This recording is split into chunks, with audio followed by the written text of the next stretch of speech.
you hear someone? He's passionate. That love of games shines through. And loves to take chances. And it took me about a week to figure out I knew nothing. Well, all of our games had cancellation threatened all the time. He's the man behind some of the most creative games in history. Deus Ex is a really cool idea, but I don't know if they're going to be able to pull it off. Everybody in that project knew that this was something new and different. The world of gaming wasn't going to be the same ever again. And through it all, remained true to himself. I knew I could survive. Watch out. And that courage that he has to always work on the games is the reason that he's revered as a game god. This is the story of Warren Spector. Someone's on our tail for sure.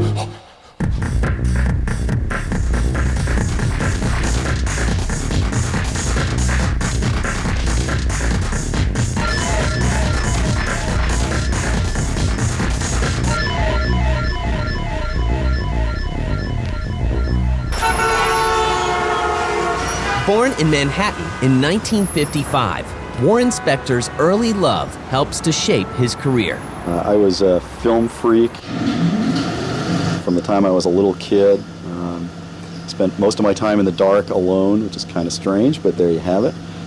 My family wasn't a big gaming family, but we did our share of, Monopoly, and my dad used to beat me at chess all the time and all that stuff. But really, I came to it pretty late. A close encounter at a friend's house leaves him starstruck. The guy who had the Atari 800, and walked into his living room, completely dark, and there were 20 of my friends all sitting around staring at a TV screen, and someone was playing Star Raiders. And Star Raiders was a revelation. I mean, it was the first time I felt like I was actually, in a starfighter. I mean, I was doing something really special when I played that game, not just, manipulating pixels or typing in keywords or something. That was a big moment. Warren graduates from college and begins teaching the films he loved as a child. I was teaching film courses at the University of Texas, animation history and an introduction to film analysis and television studies. And the funny thing is there came a point where the chairman of the department called me up and said, you've been teaching this class that you've been doing for, 13 semesters, and you're only really allowed to do it for 9, so we're going to have to take your class away. Sorry, click. And so I'm sitting there on the floor in my house going, how am I going to pay my rent? What do I do? And it was one of those just wonderful moments. I got a call from a guy I'd worked with on the school newspaper, of all things. And he had gotten a job with Steve Jackson Games, a local game company in Austin. And he knew I was a game freak. He said, hey, we're looking for an assistant editor. You want to come on? And I said, well, yeah. It was all luck, like so many things in life. I went from Steve Jackson Games to TSR, the folks who do Dungeons and Dragons, and I was kind of bored actually making paper games. I hate to admit it, but and again I got a call out of the blue from a guy who was working at Origin, and he said, "Hey, we're looking for an associate producer at Origin. Are you interested?" And I said, "Well, sure. I played Ultima V. It was great." In 1989, Warren sacrifices pay for creativity and joins the development team at Origin, the game company behind the successful Ultima series. One of the first things I had the opportunity to do when I went to Origin was work with Richard Garriott on Ultima VI. I came in as the paper game guy who was going to teach the electronic guys what interactivity was all about, and it took me about a week to figure out I knew nothing. Richard Garriott quickly sees the talents that Warren has to offer. Rich was and is one of my mentors. Working with him was an education, believe me. He and I went off for about 2 weeks. We went to his house and we ate way too much Chinese food and spent way too much time talking late into the night about games. Their work pays off, and in the end, an entirely new world is created. And we worked together on the plot of Ultima VI and came up with, the whole gargoyles invading Britannia plot, and came up with the idea that, they're not just bad guys, they have their own philosophy and it's equally valid.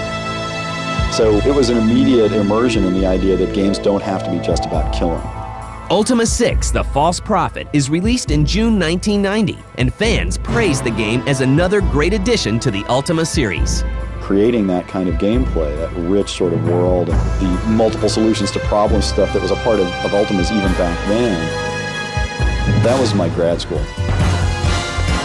A few months later, after meeting with the small development company, Blue Sky Productions, the Ultima series takes on a new dimension. There are a lot of trends being indicated of what's going on in the consumer electronics business. Underworld came to Origin at a CES show, the precursor to E3. We were all impressed with this 3D demo that Paul Neurath showed us. We put together a demo in about a month, basically May 1990, of a sort of 3D texture-mapped walls with no floors or ceilings and a little bitmap and, you know, the world's simplest tile editor and no real gameplay, and presented it to the Origin folks and said, hey, we can do a texture-mapped real-time dungeon game. We pitched it to Origin and they were like, sure, go do it. We're not going to give you any money, basically, but, you know, if it got done, we'd be interested. So we went off and spent the next year or so building the tech up, making it real. Blue Sky returned to Cambridge to work on the game with Origin's financial blessing, but without Warren. And I really wanted to work on that project. We didn't have a story, we didn't have anything except a tech demo at that point. But it got assigned to another producer at Origin. I was really upset about that. But months later, when the producer leaves the company, Warren recognizes the opportunity. I went to my boss, Dallas Snell, and said, give me this. This is going to change the world. I have to work on this. I don't know why, but he said, sure, it's yours. And so I started working with the guys at Blue Sky. And Warren showed up about halfway through and really helped. We were already in the process of thinking, okay, this actually has to ship someday. And so Warren did a lot of helping us sort of focus. That team in that time were real special. It was all these like over-intellectual kids, you know, and I was, you know, among the worst. And we were just so angst-ridden, and, you know, we were up all night and working on our technology, and we had our philosophy of games, and it wasn't working out, and, you know, and Warren would be like, hey, guys, it's awesome, look, you know, hey, the game looks so great, you know, let's go. And it was totally inspirational. The team was just like chaos, you know, lightning in a bottle, sort of. They worked all the time, they kept these crazy hours, and they fought like cats and dogs, but they were all pretty much aligned in wanting to make a great game. The production team, headed by Warren, finishes Ultima Underworld in 1992. And things for Warren seem to be going well. But a pair of heavy initials are about to move in and mix things up. Everybody in that project, I think, knew that this was something new and different, and the world of gaming wasn't going to be the same ever again.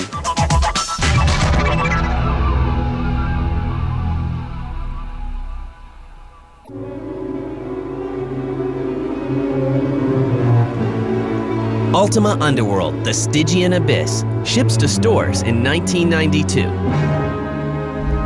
Warren Spector has begun preparing his space among video game greats.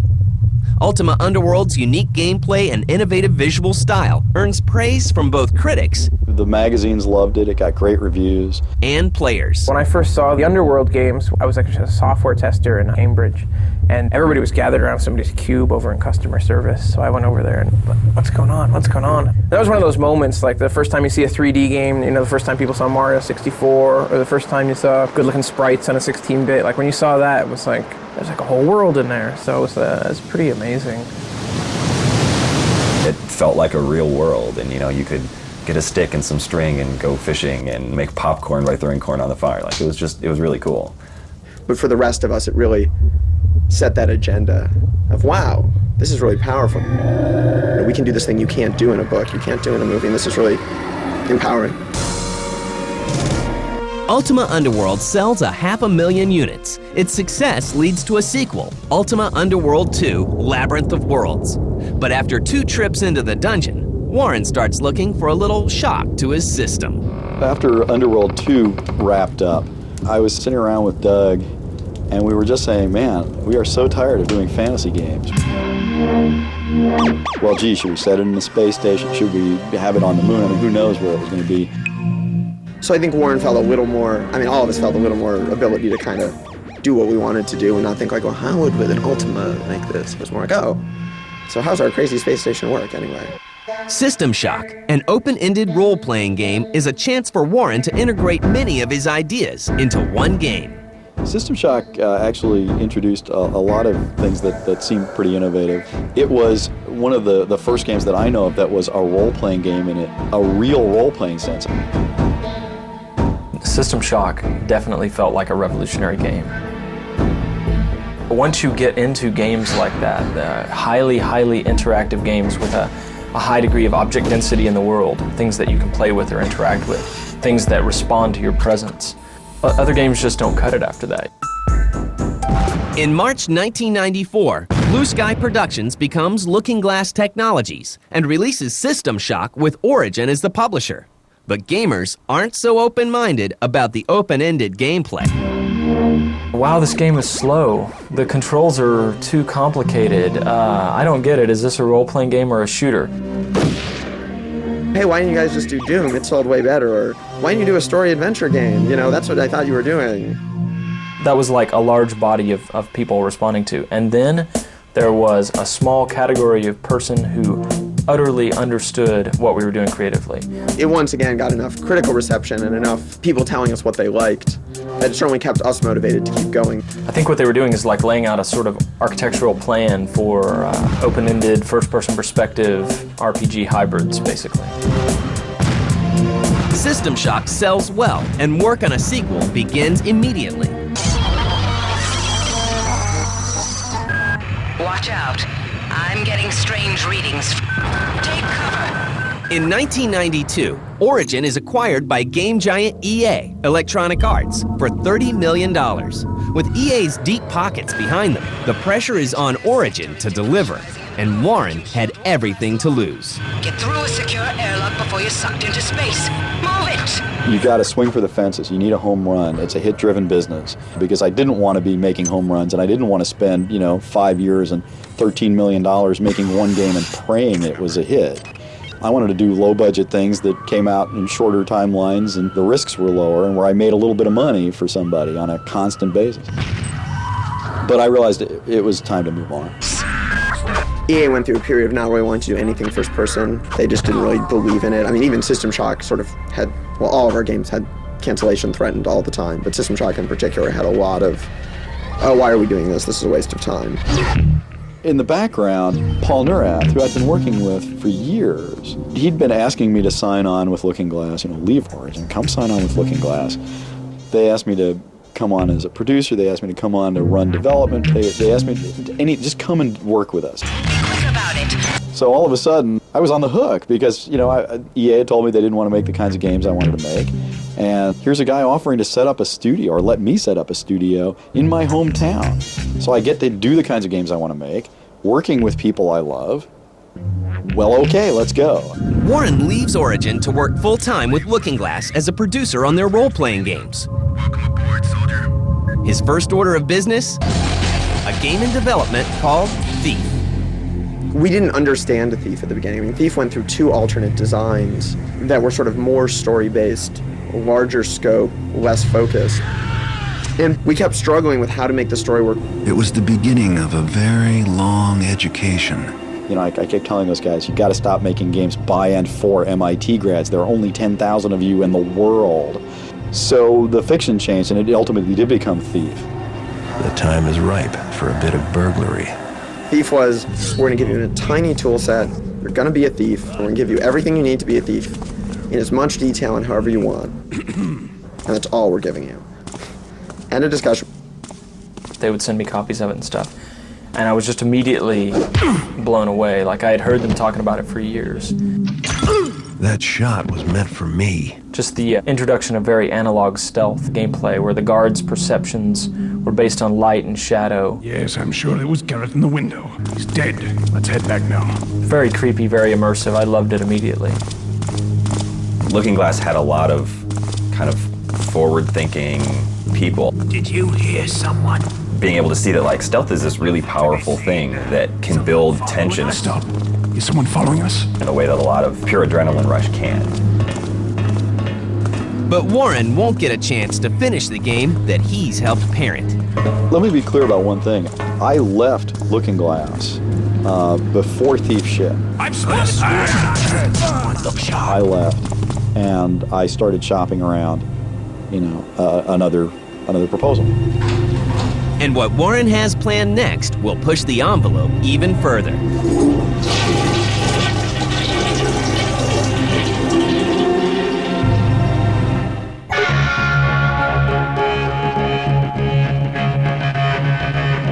With a series of innovative games behind him, Warren begins to look for a new home.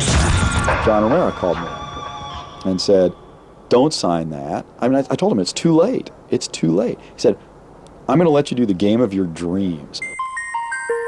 Let me drive down to Austin from Dallas tomorrow, and let me try to talk you into joining Ion Storm. And he drove down the next day, and damn if he didn't convince me. I mean, he said, bigger budget, bigger marketing, game of your dreams. I mean, who's going to turn that down?